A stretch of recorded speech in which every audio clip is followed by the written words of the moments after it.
जिज्ञासु दर्शकों बहुत बहुत अभिनंदन है, स्वागत है आप सभी का इस चैनल पर। प्रत्येक दिवस की भांति आज भी हम श्री रामचरितमानस पर ज्ञान चर्चा का कार्यक्रम लेकर उपस्थित हुए हैं। और आज जो हमारी चर्चा का विषय है वह है रावण का युद्ध के लिए प्रस्थान करना, स्वयं रावण का युद्ध भूमि में जाना। तो हमने पिछले व्याख्यान में श्रवण किया है कि मेघनाद का वध हो चुका है, और जब मेघनाद का वध सुनते हैं तो एक क्षण के लिए रावण भी मूर्छित हो जाते हैं। मंदोदरी बहुत प्रकार से विलाप करती है, नगर के सभी लोग व्याकुल हो जाते हैं। लेकिन रावण अब स्वयं युद्ध भूमि में जाने का निर्णय लेता है, स्वयं युद्ध के लिए जाने का निर्णय लेता है। और रावण जो है अपनी योद्धाओं को बुलाकर कहता है, जब रात बीत जाती है, सवेरा होता है, तब सब रीछ वानर चारों दरवाजों पर जा डटे। प्रभु श्री रामचंद्र जी की सेना रीछ वानर फिर से चारों दरवाजों पर जा डटे। योद्धाओं को बुलाकर दशमुख रावण ने कहा, रावण अपनी योद्धाओं को बुलाकर के कहते हैं कि लड़ाई में शत्रु के सम्मुख जिसका मन डांवाडोल हो, अच्छा है वह अभी भाग जाए। यदि किसी के मन में अभी डर है, शत्रु के प्रति अभी डर है, तो वह इसी क्षण भाग जाए, मेरे साथ युद्ध में ना आए। ऐसा रावण अपनी योद्धाओं को कहता है। युद्ध में जाकर भागने में भलाई नहीं है, मैंने अपनी भुजाओं के बल पर वैर चढ़ाया है, जो शत्रु चढ़ आया है उसको मैं स्वयं ही उत्तर दे दूंगा। ऐसा कहकर उसने पवन के समान तेज चलने वाला रथ सजाया। सारे जुझाऊ बाजे बजने लगे, सब अतुलनीय बलवान वीर ऐसे चले मानो काजल की आंधी चली हो। सब वीर चल पड़ते हैं, रावण युद्ध के लिए निकल पड़ता है अपनी समस्त राक्षसी सेना के साथ, वीर योद्धाओं के साथ रावण स्वयं युद्ध के लिए निकल पड़ता है। क्योंकि अब रावण के सभी मुख्य योद्धा मारे जा चुके हैं। उनके भाई कुंभकर्ण और मेघनाद जो प्रमुख योद्धा थे, जो मुख्य योद्धा थे, जिन पर रावण को बहुत ज्यादा भरोसा था, वे दोनों ही योद्धा मारे जा चुके हैं, युद्ध भूमि में वीर गति को प्राप्त कर चुके हैं। और इससे पहले मेघनाद और कुंभकर्ण के वध के पहले भी बहुत सारे योद्धा मारे जा चुके हैं। तो अब रावण के सामने कोई विकल्प नहीं है कि अब वो स्वयं युद्ध के लिए जाता है। इसलिए अब रावण स्वयं युद्ध के लिए जाता है, क्योंकि उसके पास किसी और को भेजने का कोई विकल्प नहीं है। और इस तरह से रावण अपनी समस्त राक्षसी सेना के साथ पूरे तैयारी के साथ युद्ध के लिए निकल पड़ता है। राक्षसों की अपार सेना चली, चतुरंगणी सेना की बहुत सी टुकड़ियां हैं, अनेक प्रकार के वाहन, रथ सवारी, अनेक प्रकार की पताका ध्वजा है, मतवाले हाथियों के बड़े झुंड है, मानो पवन से प्रेरित हुए वर्षा ऋतु के बादल हो। रंग बिरंगे बाणा धारण करने वाले वीरों के समूह हैं, जो युद्ध में बड़े शूरवीर है और बहुत प्रकार की माया जानते हैं। अत्यंत विचित्र फौज शोभित है, मानो वीर वसंत ने सेना सजाई हो। सेना के चलने से दिशाओं के हाथी डिगने लगे, समुद्र क्षुभित हो गए, पर्वत डगमगाने लगे, इतनी धूल उड़ी कि सूर्य भी छिप गए, पवन रुक गया, पृथ्वी अकुला उठी, ढोल नगाड़े भीषण ध्वनि से बज रहे हैं, जैसे प्रलय काल के बादल गरज रहे हो। भेरी नफेरी सहनाई में योद्धाओं को सुख देने वाला मारू राग बज रहा है। सब वीर सिंहनाद करते हैं और अपने अपने बल पौरुष का बखान कर रहे हैं। रावण ने कहा, कह दसानन सुनहु सुभट्टा, मर्दहु भालु कपिन के ठट्ठा, हौ मारिहा भूप दो भाई, यस कही सन्मुख फौज रेंगाई। और रावण कहते हैं, हे उत्तम योद्धाओं, हे मेरे वीर योद्धाओं, तुम रीछ वानरों को मसल डालो, तुम रीछ वानरों को, इन समस्त वानर सेना को मसल डालो, और मैं दोनों राजकुमार को मारूंगा, मैं दोनों भाइयों को, दोनों राजकुमार को मैं मारूंगा। ऐसा कहकर उसने अपनी सेना सामने चलाई। जब सब वानरों ने यह खबर पाई, जब सब वानर खबर पाते हैं कि स्वयं रावण युद्ध भूमि में आया हुआ है, अपने चतुरंगणी सेना के साथ स्वयं इस बार रावण युद्ध भूमि में आया हुआ है, यह समाचार समस्त वानर सेना प्रभु श्री रामचंद्र जी को देते हैं। तब वे श्री रघुवीर की दुहाई देते हुए दौड़े। तब सभी श्री रघुवीर की दुहाई देते हुए दौड़े वानर सेना। वे विशाल हैं, काल के समान कराल वानर भालू दौड़े, मानो पंख वाले पर्वतों के समूह उड़ रहे हो। इस तरह से दोनों ओर के योद्धा जय जयकार करके अपनी अपनी जोड़ी जानकर इधर श्री रघुनाथ जी का और उधर रावण का बखान करके परस्पर भिड़ गए। सभी योद्धा अपने अपने अपने जोड़ी जान करके अर्थात जिनको जिनसे युद्ध करना है वो उनसे भिड़ गए, उधर राक्षस पक्ष और इधर वानर पक्ष। इस तरह से दोनों पक्ष के योद्धा भयंकर युद्ध कर रहे हैं। प्रभु श्री रामचंद्र जी के वानर पक्ष और रावण का राक्षसी पक्ष, दोनों सेना भयंकर युद्ध कर रहे हैं।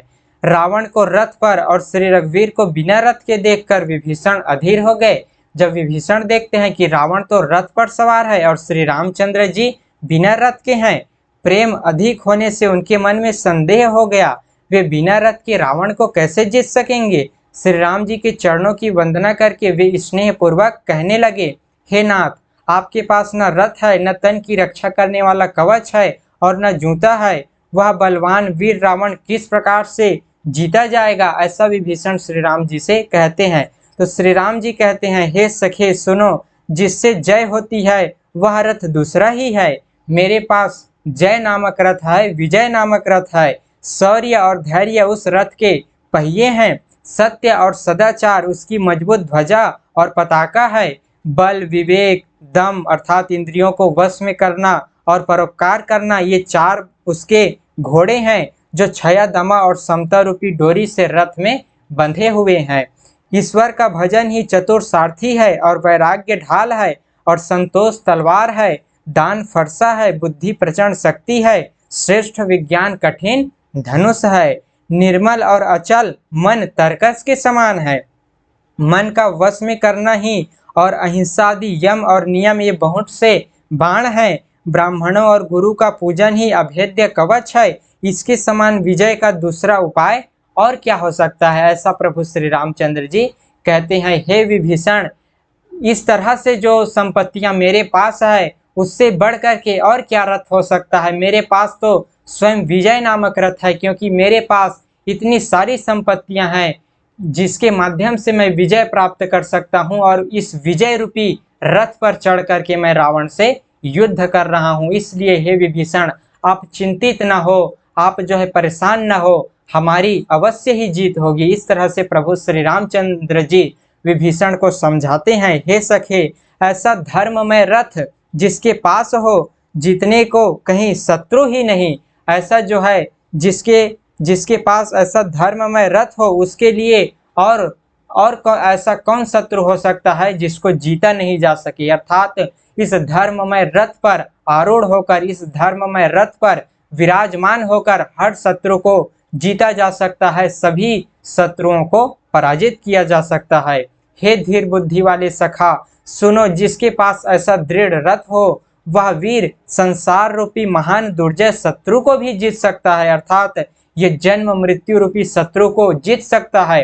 प्रभु श्री रामचंद्र जी ने जो संपत्तियां बताई, जो गुण बताए, जो लक्षण बताए, उनके माध्यम से अर्थात हम अपनी इंद्रियों को वश में करें, भक्ति भजन करें, इसके माध्यम से हम जो है इस संसार रूपी शत्रु को जीत सकते हैं, जन्म मृत्यु को जीत सकते हैं। तो उसी रथ पर मैं सवार होकर के रावण को जीत जाऊंगा, ऐसा प्रभु श्री रामचंद्र जी कहते हैं। अर्थात ये सब होने से, ये सारी संपत्तियां होने से सम, दम, सदाचार, शौर्य, धैर्य, निर्मल मन हो, अचल मन हो, स्थिर मन हो, इंद्रियों वश में हो, बल हो, विवेक हो, शील हो, ये सारी संपत्तियां मेरे पास है। सारे लक्षण और गुण हम सबके साथ हैं। तो इस गुण के होने के कारण हम सभी लोग विजय रथ पर सवार हैं। मैं विजय रथ पर सवार हूँ, इसलिए हे विभीषण, आप चिंतित न हो, हमारी अवश्य ही विजय होगी। सुनि प्रभु बचन विभीषण, हर्षि गहे पद कंज, यही मिस मोहि उपदेश हो, राम कृपा सुख पुंज। प्रभु के वचन सुनकर विभीषण जी ने हर्षित होकर उनके चरण कमल पकड़ लिए और कहा, हे कृपा के सुख के समूह श्री राम जी, आपने इसी बहाने मुझे महान उपदेश भी दे दिया। इसी बहाने आपने मुझे महान उपदेश भी दे दिया। इस संसार के जन्म मृत्यु से छूटने का रास्ता भी आपने मुझे बता दिया। ऐसा विभीषण प्रभु श्री रामचंद्र जी के चरणों में प्रणाम करते हुए कहते हैं, सिर नवाते हुए कहते हैं। तो इस तरह से दर्शकों, आज का हमारा ये सुंदर व्याख्यान था कि रावण स्वयं युद्ध के लिए युद्ध भूमि में प्रस्थान कर चुका है और प्रभु श्री रामचंद्र जी विजय नामक रथ पर सवार हैं, विजय नामक रथ पर सवार हैं और विभीषण को इस जीवन मरण से छूटने का इसी बहाने उनको रास्ता भी बताते हैं, उनको वो ज्ञान का उपदेश भी करते हैं। तो आशा करता हूँ आप सभी को इस व्याख्यान में आनंद आया होगा। अब रावण युद्ध भूमि में आ चुका है, अब किस प्रकार से युद्ध होगा, किस प्रकार से ये कथा आगे बढ़ती है, वो हम अगले की व्याख्यान में श्रवण करेंगे। इस तरह से आप सभी लोग व्याख्यान का श्रवण करते रहिए, आनंद उठाते रहिए। इस व्याख्यान को, इस वीडियो को सब लोगों के समक्ष पहुंचाइए ताकि सब लोग भी इसका लाभ ले सकें, आनंद ले सकें। प्रभु श्री रामचरितमानस की इस गंगा में, प्रभु श्री राम के इस लीला में डुबकी लगा सकें, अपने जीवन को सुखमय बना सकें। तो इस चैनल को इसलिए आप सभी लोग सब्सक्राइब भी कीजिए। यदि आप लोगों को लगता है कि ये बात सब लोगों के समक्ष पहुंचना चाहिए तो आप सभी लोग अवश्य ही सहायता कीजिए, आप सभी लोग इस चैनल को सब्सक्राइब कीजिए। तो आज के इस व्याख्यान को कथा कहने में कुछ त्रुटि हो जाती हो तो उसके लिए क्षमा करें और आज के इस व्याख्यान को अब हम यहीं पर विराम देते हैं। फिर मिलेंगे पुनः अगले दिन आगे की चर्चा का कार्यक्रम लेकर। बहुत बहुत आभार आप सभी का। ओम तत्सत।